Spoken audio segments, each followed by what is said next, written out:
Welcome to the Whiskey and Wisdom Podcast, coming to you from the Cargo District Recording Studios in Wilmington, North Carolina, where we discuss the most fascinating topics of life. I'm Tyler Yaw with my co-host, Chris Kellum, and each week we interview a special guest to learn how they acquired their wisdom over a glass of whiskey. So, sit back, pour yourself a glass, and enjoy Whiskey and Wisdom. Welcome back, everybody. This is the Whiskey and Wisdom Podcast. This is your co-host, Tyler Yaw. I'm actually starting the intros today. And we also have my other co-host on the other side, Chris Kellum. And our special guest today is Jessy O'Keefe. And Jessy O'Keefe is the owner and founder of Seaside Honey Bees, a local beekeeping company that installs and maintains hives for residents and workplaces. But before we dive into that story too much, Chris, what are we sipping on today? So we are sipping on something that Tyler just randomly walked past in the liquor store. It's called Virginia Black, and it did what it was supposed to do. It had a fancy looking bottle, looked very cool, and come to find out, it is Drake's. Like, I guess it's considered Drake's whiskey. Okay, yeah. Similar to like Terramana and all this. He has his own. This came out right after he dropped the Views album. Okay. But it's a collaboration. Very interesting. We looked it up. Virginia Black does not mean it was from Virginia. Okay. Yeah. I guess it's distilled in Indiana. And based out of Hollywood, California. So absolutely nothing to do with Virginia. No, just a cool name. But it looks nice. We're going to take a sip of it. It smells kind of cool. Nice and sweet. Cheers. Cheerio. Cheers. Ooh. Interesting. I think it's good.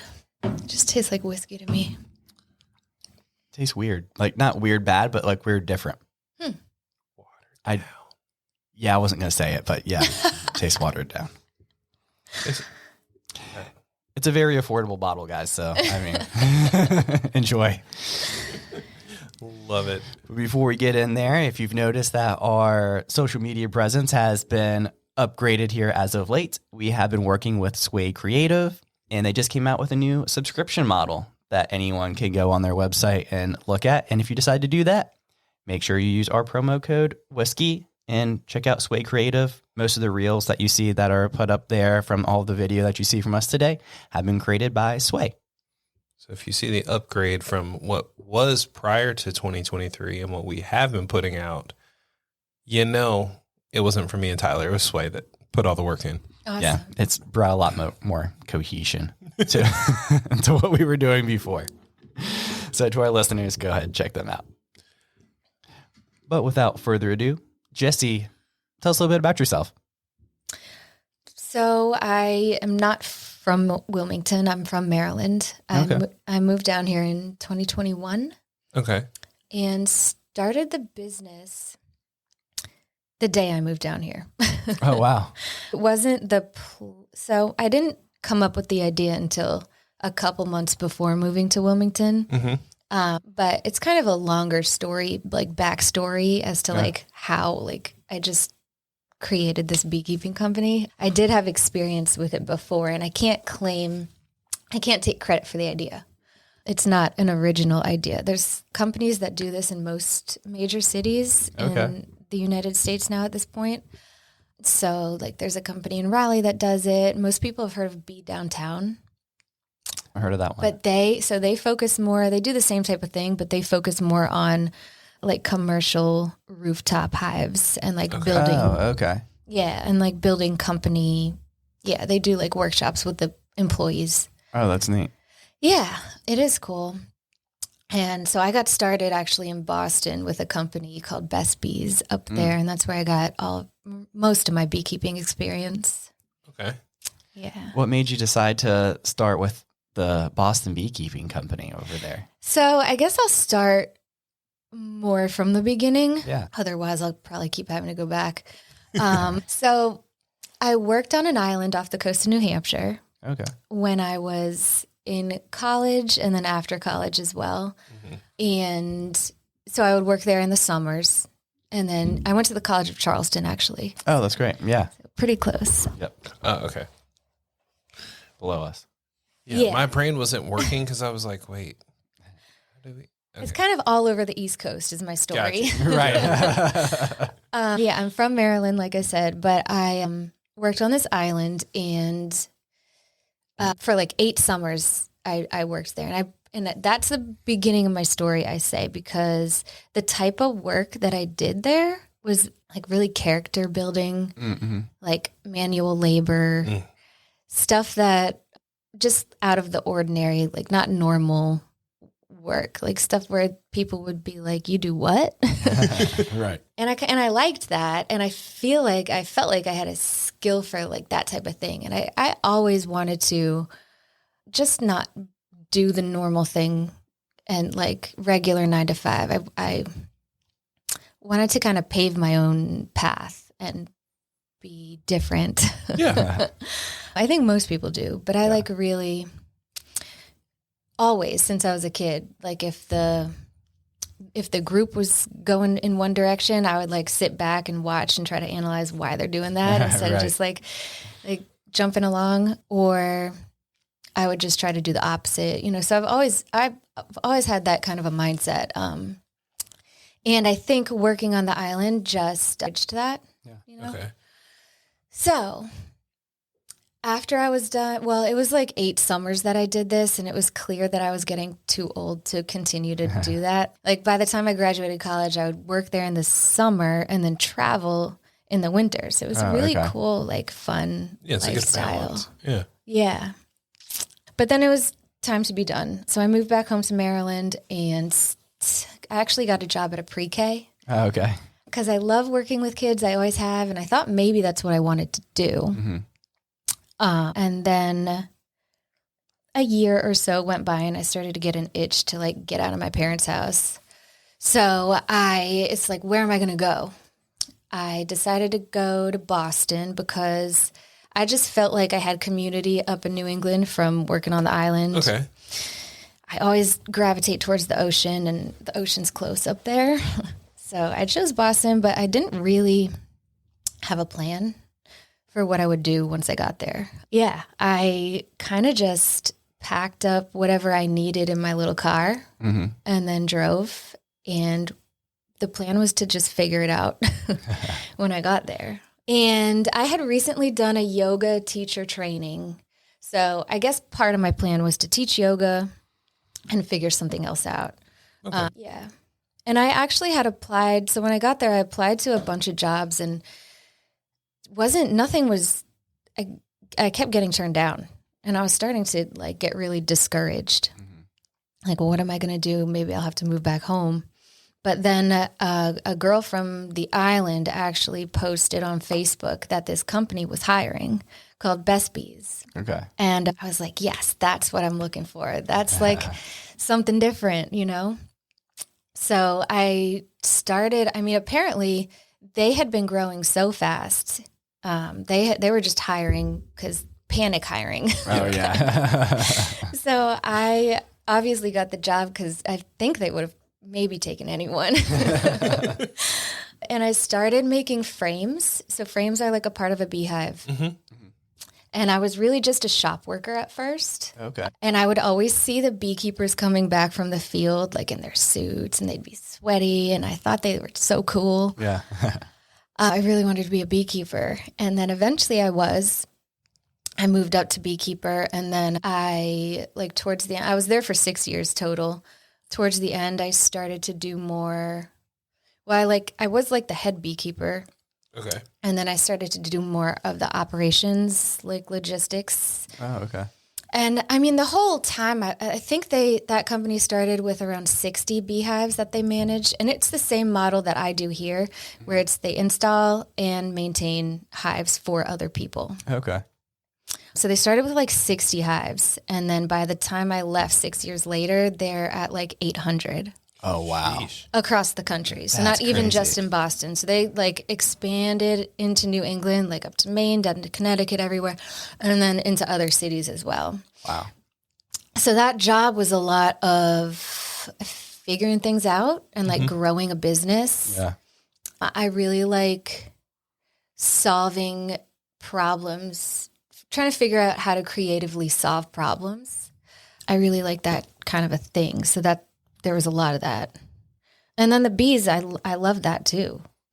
That in itself is a lot of times a puzzle to figure out, And so I'm getting towards the Wilmington part. Oh, no, you're fine. Take your time. Okay. So after 6 years in Boston, I started to feel like I was at a point, starting to get an itch to like do something else. Yeah. Because it's the same year after year, kind of. Mm-hmm. It's seasonal in the same way my work was before. Oh, okay. Because I was going to be like, were you just tired of the snow and the cold? I didn't realize I was until I left. Makes sense. Yeah. I mean, it gets really cold. And the hardest part is like March and April because it stays cold. It's fine, like until December. I mean, it's like after Christmas, that's when the real hard part starts. I'm from Pennsylvania, so not as bad as like the Boston area, but still, like it just stays gloomy and cold, what feels like forever. Mm-hmm. Whereas this year, like February, I was like, oh, it's springtime. Exactly. But they fooled me because March was rough. Yeah. That's what happens down here. It's like fake spring. Yeah. The hives were fine though. They acclimated. They adjusted. Oh, okay. Oh. So do you notice that they start getting, this is probably going ahead and we'll go back again, but do they start getting like active when it got that like warm spurt? And then they like kind of, this is probably the bad term, but like hibernate again, I guess? Yes. So bees don't technically hibernate. They just kind of slow down and stay inside. Okay. Like they don't sleep. The queen, maybe down here, the queen could still lay at least a little bit year round, but like up north, she stops, usually around the winter solstice. Okay. But when the temperature outside is below around 50 or 55 degrees, they'll stay inside the hive. Oh, okay. But when it's warm out, like we had in February, the queen starts picking up her laying, like it's going to be spring. And what can happen is they'll consume more food. And then when the cold snap happens, they'll be stuck by their brood because they have to keep their babies warm. Oh, okay. And if they've eaten too much of the food that's close by, they can starve. That's usually what happens with a cold snap like that. Yeah. Yeah. Interesting. So how'd you get started here in Wilmington then? Kind of get you back on track from where I took so you. where was I in my story? You were getting an itch because you'd been in Oh, Boston. yeah. And then it also coincided with just a really hard time in my life. My mom she fought cancer for 20 plus years. Wow. And it was getting towards the end of that fight. And I eventually moved home back to Maryland. And a few months later, she passed away. So that was in 2019. And I lost a lot during that period of my life. It was really hard. 6 years is a long time to be doing the same thing. And that was my world. That was my life. That was my community. So losing that, and then my mom, and then I lost a lot of things during that time. And I just had to rebuild. Mm-hmm. So I moved home. I was home in Maryland and I had to figure things out again. It's like, now what am I going to do? Yeah. I have experience with bees. Like, who's going to hire me? But I started working with kids again because that's just what I do. I love that. And then I started teaching yoga again because that's kind of also just what I do. But eventually I started working at a tidal boxing studio. Okay. Or a gym. Yeah. I call it a studio. It's a gym. I consider it a studio. So I wish they had one here. They need to have, whoever's listening, there needs to be a tidal boxing in Wilmington. It would be so successful. We have a boxing gym, but it's 9 round. Yeah. We have at least but that's 2. not the same. This is small tangent. What makes title boxing different? Oh, are we going to argue here? No, I was just wondering. We don't have one here. So we don't know the difference. I've never even been to 9 rounds. So actually, I haven't either. I shouldn't say anything, but I've heard, because we used to have people come to us from 9 round. I think it's 30-minute classes. I'm not trying to say it's bad or anything. I'm just saying I mean, I just like title boxing. It's 45 minutes or an hour, and it's just a heavy bag workout. Oh, okay. So, and it's the bags that hang from the ceiling. Yeah. It just feels so good to hit a heavy bag. And I haven't been able to find any here so far. So, yeah. Is it more cardio oriented? Yeah, it's cardio. And it's like gets your aggression out. You might like shout out to Derek Brunson. So Brunson has his own gym, and it's an MMA gym, but they do have cardio kickboxing type of workouts there, and it's almost all heavy bag workouts. So what's it called? Brunson's MMA and Fitness. Okay. Mm-hmm. I used to go there for years. I was actually student number 1 there. Really? Yeah. Yeah, I need that in my life again. But so that was really helpful because I was going through a hard time. So started going to the boxing gym a lot, and I think that was really helpful. More so than yoga, I think. But eventually I started working there and teaching classes. Oh, that's great. And I was sort of starting to think that I would want to do fitness as what I did. And I was like taking personal training certification course. I like started with that. And then 2020 happened. Yeah. In March. And that was only a year after I had been home. So I had like been starting to build like things, and then all the gyms everywhere I was working shut down. Yeah. So I was like, the floor dropped out from under me again. And I was like, now what am I going to do? I actually realized I should probably start reaching out to apiaries and beekeepers because the shutdown coincided with the beginning of the bee season. It was like March, April, So I like sent a bunch of messages out and eventually found a guy in Maryland that needed help with his hives. So I started working with him, and it was actually a fun summer because I would just go work in the bee yard, and it was this weird time where, the bee yard. Was it? Yeah. So you say a bee yard. Was it just literally just a field with like a ton of different beehives? Or are they all? Yeah. So he had little apiaries at different locations. Okay. But it was between maybe 20 and 50 hives at each location. So it was different to work a hive in that way when the goal is different than when you're servicing a hive individually for a client. Okay. Just like a different mindset to go about it. So what did you do when you were working like the big hives? The apiaries. Apiaries. Yeah. Learned a new word today, Chris. I didn't even know there was. I've heard apiary before because I think beekeeping is super cool. But in my head, I was like, aviary? It's not aviary. It's apiary. Apiary, yep. Yeah, I'd never even heard of that before. Oh. So I'm learning a lot today. Yeah, it's just like a group of hives. Oh, okay. So what did I do for him? Just whatever he needed. Sometimes it was looking for queens, or I would cage queens even because he did some queen breeding, feeding the bees if they need to be fed. And, his goal, what was his goal? I mean, he sold to honey a little bit. He sold bees in the spring too. And then he also did pollination for like local small farms. Okay.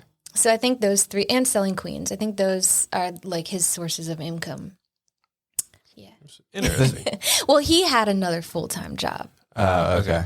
That makes sense. The bees, I don't think was any, more so just for the love like of a hobby. bees. Yeah. How'd you determine that Wilmington needed something like this? Here we go. Yeah. So Maryland, I was working in the bee yard, and I started to get the itch. Like, now what am I going to do? I didn't really want to go back to the fitness stuff. I decided it was too hard. And stuff hadn't really even opened up fully. Right, yeah. So I was like, I had my eyes set on Wilmington just kind of randomly, but we also had family friends down here. Okay. So that was like one connection. And then, like I said, I'm always drawn to the ocean and I didn't want to go back to Charleston. So just kind of picked Wilmington. And I had met a guy in Maryland. So we decided to move down here.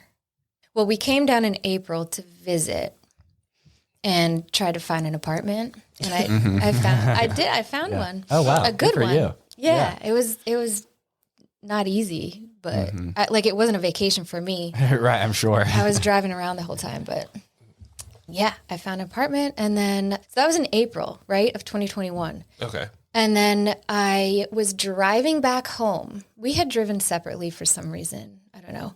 But I remember being alone in the car driving back from that visit.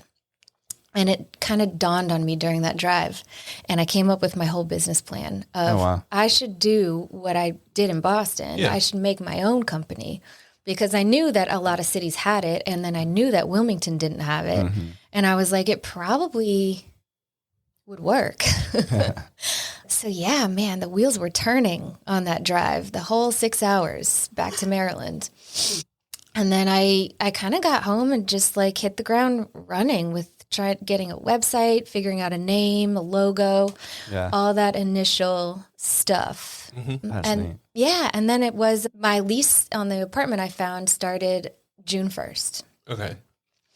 So you had some time to like get everything in the works. Yeah, everything was in the works. I talked to the guy that I worked at the apiary for about getting some nukes. It's called like a nucleus colony. It's like a starter Oh, okay. hive, and it comes in a box that's smaller than like what you would envision your typical bee box. It's like a smaller one. And I put all my stuff in a U-Haul. I rented a U-Haul, put all my stuff, and I had ordered 5 hives, 5 like equipment setups for the hives. I assembled all that and arranged with the guy I worked for to get the bees. And I drove down from Maryland with all my stuff in a U-Haul, and the 5 nukes were in the passenger seat of the U-Haul. And there was actually, I have a video on Instagram, but there was actually like a leak in one of the nukes, so the bees were getting out. So I had to drive with the windows open. But it was like when bees get out in the car, they're not like concerned with stinging you. They're just confused and want to get out. So I had done it so many times before. I wasn't scared or anything. But yeah, I drove in a U-Haul with my 5 first colonies. And by the time, so it was like I left in the morning and then got to Wilmington. I had found a guy that was going to let me keep my bees in his backyard for free. Like a friend of a friend of a friend. Yeah. And I got down to Wilmington, and my first thing I had to do, I was like, I have to get these bees out and into the hives. Yeah. So it was, I remember like, it was my birthday. It was my 35th birthday that I drove down, May 31st, because the lease started June 1st. Oh, yeah. And I got all the bees into their hives and all of the stuff set up right as the sun was going down. Oh, and it was just like crazy. Yeah. That's a birthday. I can just imagine my wife having just one bee next to her in a car and freaking out. Yeah, most people do. I know. So you don't need to, though. I agree. So the things that I think about, if you're driving with the windows open, and the bee gets out, what does he do? Or what do they do? Like if they're in the middle of nowhere, 14 hours from bee hours from like where they started. Hours. So it's a she. Oh, okay. Will probably find a hive close by. They really are good with directions with the sun. Okay. And they're, I don't know, either that or just she would die. But the colony, I mean, people get upset about individual bees, but I really think like the organism itself is the colony. I think of sometimes like the analogy of like it's a hair on your head, not kind of like a cell. Yeah. Like the individual bee is like a cell, but the colony is the organism. Okay. That makes sense. It's sad. It's a life. It's sad if it dies, but it's like, The hive Right. is the... Yeah, is the thing that's like gonna be able to reproduce, you know? Yeah.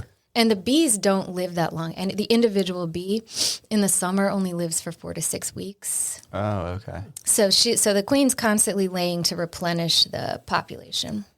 Oh, that's interesting. Learn something new. Yeah. So you said, because we always go backwards and go forwards and go backwards. You started making frames.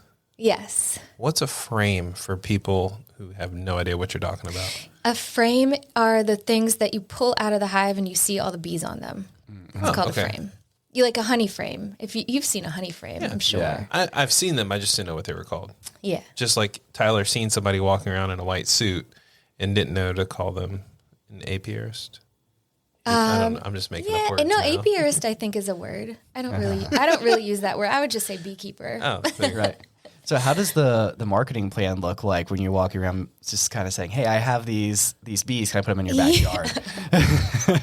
Yeah, that's it. I mean, well, I had applied to do a farmer's market Okay. and got accepted. She had to talk to the people because so it's the Wilmington Farmer's Market, Yeah. which is at Tidal Creek on Saturdays. Is it every Saturday? Yeah, year round, every Saturday. Nice. And they just mostly sell food. So you're not going to see like other things other than food there typically. So, but I guess my thing was relevant enough to food. Right. So thankfully she let me in, and that was like my main marketing in the beginning. I would do that on Saturdays. I was going to say something else though. Just that my goal was to sell those 5 hives by the end of the year. Okay. Oh, okay. Yeah. Like nothing too crazy. I was like, if I can sell these 5 hives, I'll be good. Like I'll know that there's at least a little bit of an appetite for this thing in Wilmington, and we'll see from there, you know? So the way that looks is, do you sell it kind of upfront? There's like an upfront charge, you get it all set up, ready to go. And then there's like a Exactly. subscription model to maintain it. Okay. Yeah, that's it. So That's really neat. I looked into this because just so you guys know, I don't ever do research on anything, which is why all of my questions are so random. But I looked into this because I saw it and I was like, ooh, bees. I've always had a fascination with them. I even have a bee tattoo. Cool. Anyone? A honeybee? Yeah. Nice. My tattoo artist just like drew a picture and posted it. And I was like, I need that.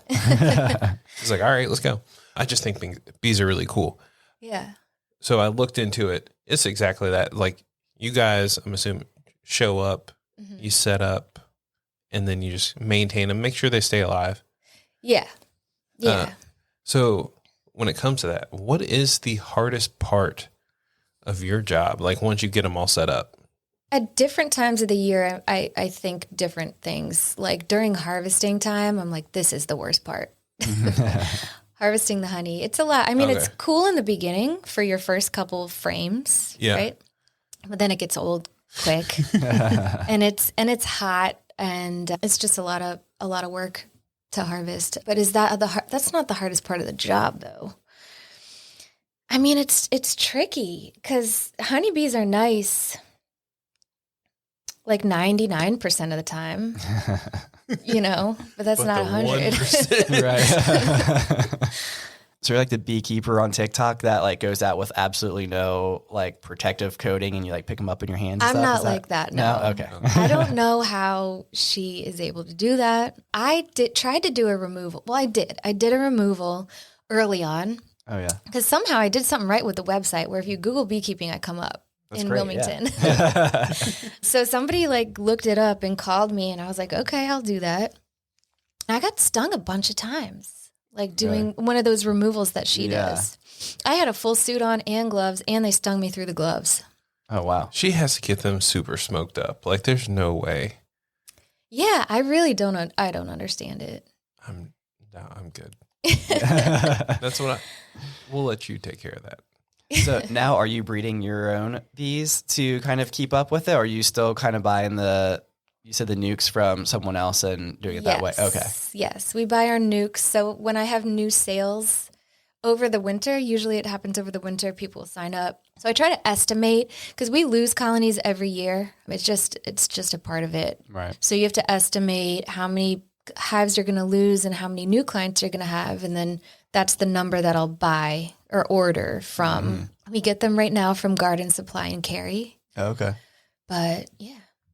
So when a client signs up with you, does the client usually have a goal that they're trying to accomplish? Is it just because they want honey, like their own honey out of their backyard, or why are they doing it? Good question. If the client is only interested in honey, it's not probably going to be a good fit, you know, because I say, so all the honey that the hive produces, that's excess. Like I leave enough for the bees, but anything that we're able to take in addition to that, it belongs to the client.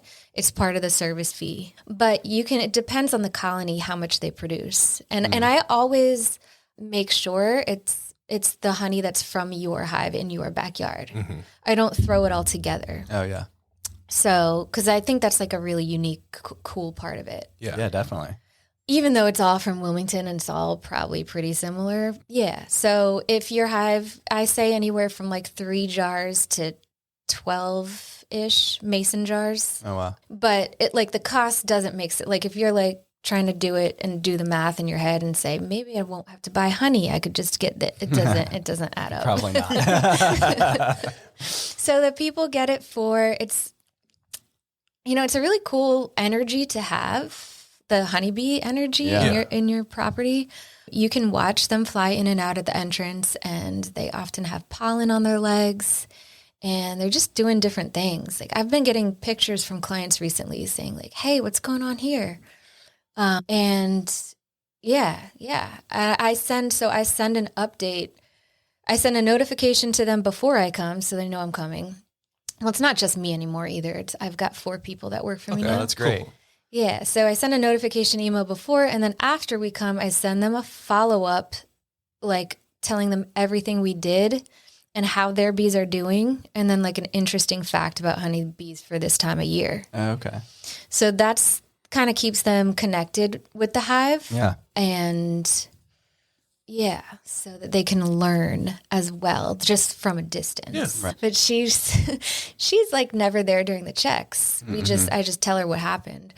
And her bees didn't make it last winter, and she was like, "I almost cried."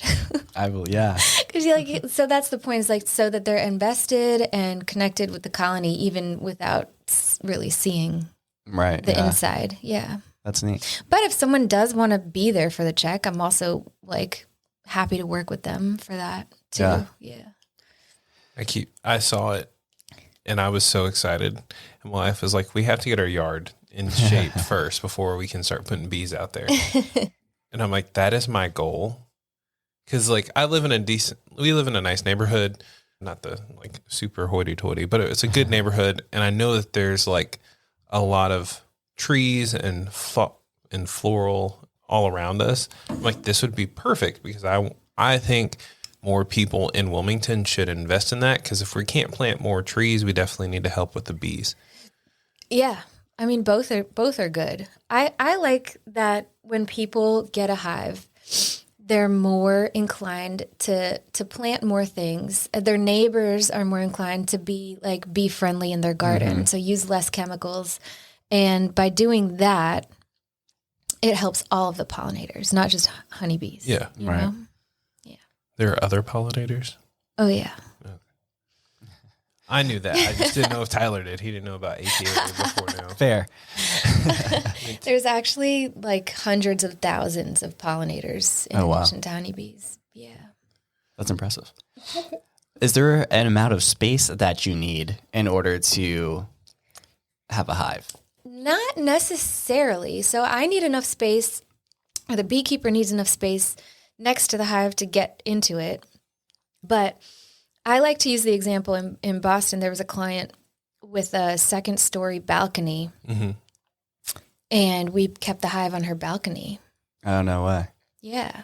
That's pretty cool. Yeah, because the bees they can fly like 3 miles if they need to get the food that they need. So, yeah, and they know to come back to that same hive. So, yeah, in terms of space, you don't need a lot of space, but you just want to have it in an area where there's not a lot of traffic around the hive, like people walking in front of it all the time and stuff like that. So yeah, I do free site consultations where I go out and talk to whoever it is who's interested and look at their yard and see if there's a good spot. I like that. But usually it's not a space thing. It's not like the amount of space, which is a misconception, I think.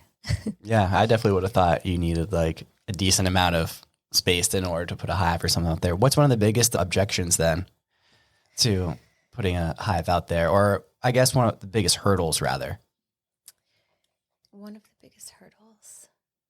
I don't know. So usually if someone calls you and says like, hey, I want a hive in like my house, you can pretty much get it done. Not in the house. No, not in it. Yeah, no, not in the house, but like around their house. Usually, yeah, there's usually nothing. I mean, we don't want to put it next to a playground where kids are playing all the time. Sure. Yeah. So like I look at stuff like that, but there's usually a space on the property. Yeah. I don't know that I've even ever said, no, this is not a good house for bees. Okay. That's good to know. Yeah. And you said you have some clients that are businesses. Yeah. So what do you usually do with them? Is it just they want something to help the environment and stuff too? So they're coming out and just kind of doing their part, or how's that usually work? Exactly. Yeah. I mean, it's a good way to showcase their commitment to the environment. It's a good look for a company to do something like that. Certainly. And then it's also a cool thing to be able to offer your employees the local honey from the from the hive. So typically I give the honey back to the client in mason jars, but with the commercial clients, they'll often want to do like a little jar and they'll want to make a logo with their own logo for it to give it out at events or whatever they could use that for. So if we have anyone listening, who's the big client that you would like to land in Wilmington? The big client I would like to land is Encino. Yeah. Tell them your idea. Maybe we can get So I live very close to their newest building, and I watched the whole construction happen. And and they now have this amazing space behind it. And that's like perfect for beehives. And their logo is 4 columns. Yeah. Yeah. And my dream, like how could they say no? My dream is to paint the beehives the same color as the 4 columns in their logo, and they would have 4 beehives, and it would be amazing. That would be pretty awesome. I am down for that too. My office, like I watched all the construction too, so my office is right there. Oh yeah, yeah. So I would love to see that in their backyard there. Right? Yeah. There's that pond behind, so I'm thinking like somewhere off, not close to the parking lot. Right. Yeah. But yeah, at my other client, they're close by too. Yeah. And they have 2 hives right by their, what do you call those ponds? Like retention ponds typically. Yeah. Yes. So their 2 hives are close by. That's neat. Yeah. I didn't know that. That's cool to know. Yeah. Does it affect the bees if you have 2 hives that are like within 3 miles of each other? So the only thing that it would affect, I mean, there is more than enough food to go around for the pollinators. So no, I don't think. I mean, I was telling you about the apiaries I worked in where there were 20 to 50 hives in one location. So two hives in one spot, I think is typical. Okay. For honeybees, yeah. Good to know. And because I am the science questionnaire here, is there a specific kind of honeybee that you guys use? Yeah, good question. I try to work with just the Italian honeybees, which they're said to be the nicest. The nicest. It's what beekeepers typically work with because they're gentle. Okay. Yeah. Yeah, good question. I didn't know there was multiple types of honeybees. Wait, what? I just thought a honeybee was a honeybee. I knew there was different types of bees, but I thought like a honeybee was a honeybee. So to me, I see bees as like humans. Like there's different ones from different parts of the world, and all of them do different things. Like there's some that live in cities, human-wise, and some that live in like a farm or live underground. Yeah. I did actually go to the thing in South Carolina. I think it's in Murrells Inlet. There's a big bee museum, arboretum kind of thing. And me and my wife went, and they had a bee exhibit, and it literally was like someone had gone and like photographed all these different bees, and it showed like obviously the bee was on like a 16 by 16 picture, and they were like, yeah, but in reality it's this big. Mm-hmm. So it showed you like the true comparison, but you could see how they all look different. Like obviously most of them are going to be white and black, but they were like, well, this one's a honeybee and this one's a carpenter bee and this one's a so-and-so carpenter bee. And they all have like well, their I knew that, name. but like carpenter bees aren't making honey, right? Right. Okay. Honeybees are the only, I think that other bees will make just enough for like themselves because they use the nectar too, I think. Although I don't know much about other pollen. I know honeybees. Right, yeah. Right. So I can't really speak to the other ones, but I do know that I think honeybees are the only insect that makes a food for human consumption. Oh, That makes sense. You know, like think about it. That is interesting. Yeah. Yeah, no, can't think of anything. Yeah, and that's why people love honeybees. Honestly, it's because they can be farmed and they make delicious honey that we can take. Yeah. I mean, it's not good to take all their honey, and we don't do that. No, yeah. You want them to survive too. Yeah, but often they'll like they're not going to say, the honeybee's not going to send out the troops to collect the nectar and then be like, all right, stop, we got enough, you know? Right. They'll just keep collecting and collecting. And if it's a really strong colony with a lot of honeybees, they're going to make more than they need to survive. So that's why there's often a little bit of excess that you can take. Right. Interesting. Learning new stuff. Absolutely. So we did prep you with a question Okay. because we've talked about business and expanding. What would success look like for you besides getting a hive at Encino? So success in life is what I took the question to mean. Absolutely. So I thought about it and I just came up with a couple of things. So I think that purpose is really important. Purpose. Because during those 2 times in my life that I told you about, I struggled with a lack of purpose and it really messed with me. So purpose is essential for success. Also community, and I think an outlet for creative expression, and then the money to support all of that. Yeah. That makes plenty of sense. I was going to say, yeah, that pretty much brings it all together. I love it. Yeah. Yeah, no, I had to throw it in there. And I'm going to steal Tyler's question. There is something, what could we as a community do to help you guys? Like the business? Yeah, like I said, planting more food for the pollinators is always going to be a good thing. And then chemical pesticide use, like looking for alternative options if possible. I mean, I know that you need to do what you need to do for mosquitoes or whatever it is, but you know, the less the better for pollinators on a whole. Like that. I have a random question that I just like hear from time to time. So are these like cell towers and wind turbines, are those actually really bad for bees to be around? I don't think so. Okay. I think that the cell tower thing has been debunked. Okay. And then the wind towers, I'm not really sure about, but I know that in Boston, we had a hive literally at the base of a wind tower. Oh, wow. So probably not too bad though. Yeah. I'm not sure about that. So I have a friend that got married up in like the mountains of PA, and they had a bunch of like wind turbines and stuff up there. And then there was like these signs I kept saying, they're like, save the bees, get rid of the wind turbines. And I was like, oh, interesting. I didn't know there was any correlation there, but, or maybe they just didn't want to see the wind turbines and they were just coming up with something, because I've seen that happen too. Yeah. Well, we are starting to come up on our time today. So I do want to ask one last question, which is, if you were to tell your younger self one thing, what would it be? You should have prepped me. I don't do well with these on the spot questions. If I were to talk to my younger self, I would like to hit you with a hard one at the end. Don't worry. He hit me with that too. And I was like, and he even knew it was coming. So yeah, get your ego out of the way. awesome. I like that one.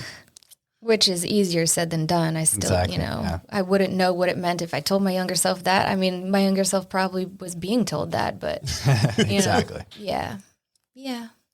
We've had another guest that kind of said similar thing too. It's like, I don't know if I would have told my younger self anything, I would have listened to it anyway. So yeah. It's hard.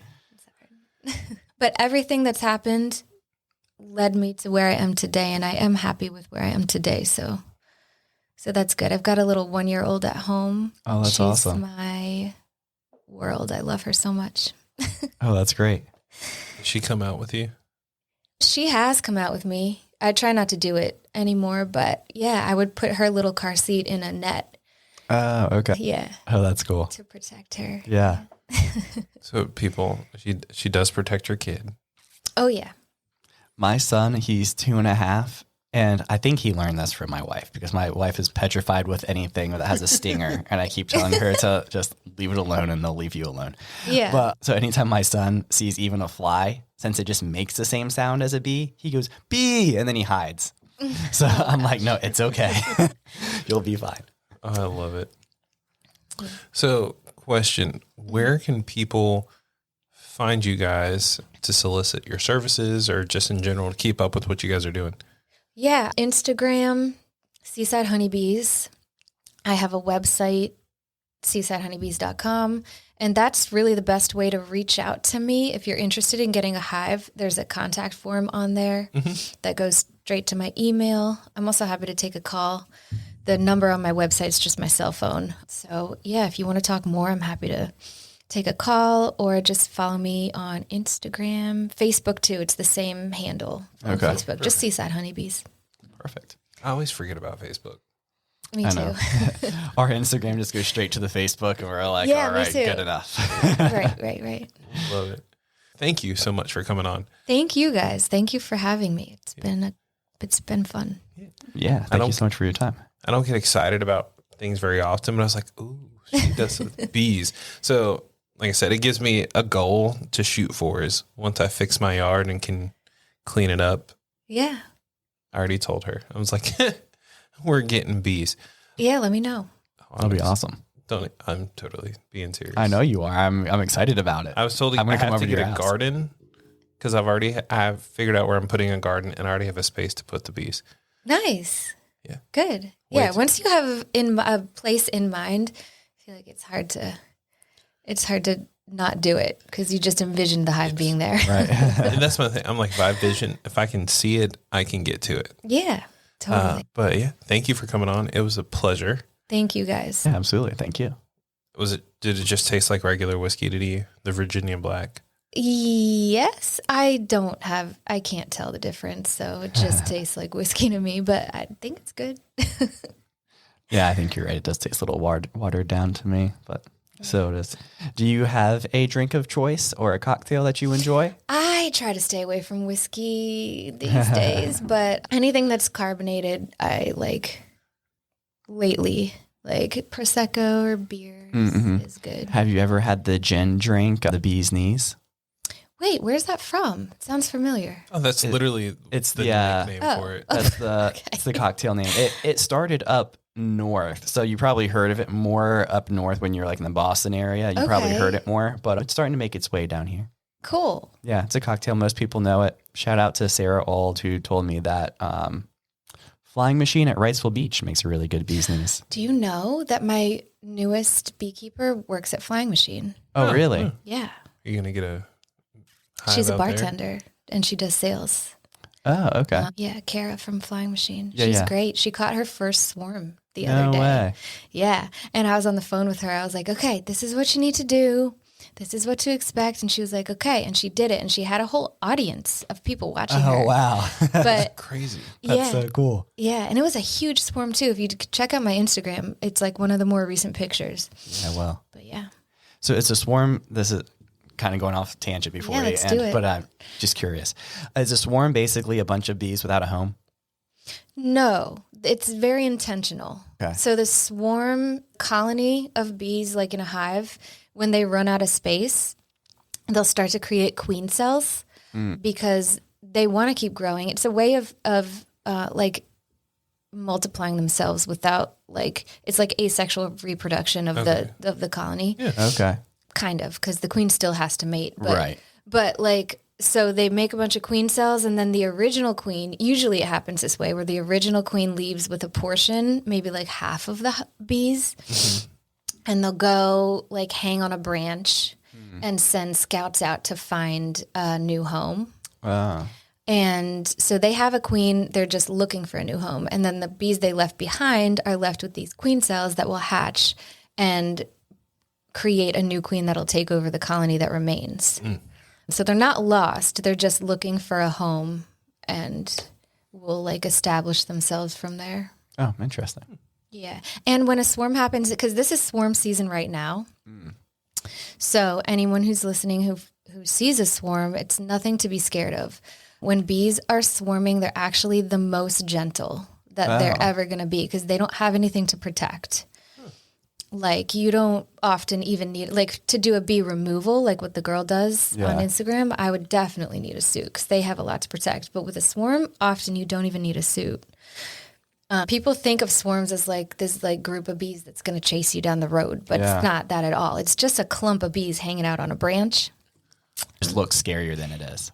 Yeah, I guess it can look scary. I don't think it looks scary though. It's just cool. Yeah. But if you see one, you can call a beekeeper. New Hanover County Beekeepers Association has people, but also Seaside Honey Bees. I need more bees, so call me. Well, that's a good thing to throw out this time of year then. So I'm glad we brought you on. Yeah. Perfect. Thank you. Well, like I said, thanks for coming on, educating us, Tyler, learning new words. Yep. I learned a lot. But yeah, everybody check us out. Leave us a nice review, comment, 5 stars always. And we might eventually have a visual version of the podcast. We're trying. Cool. So also check that out too. But yeah, have a good one. All right. Look out for the Thank you bees. guys. Yeah. Thank you so much. Cheers. Cheers.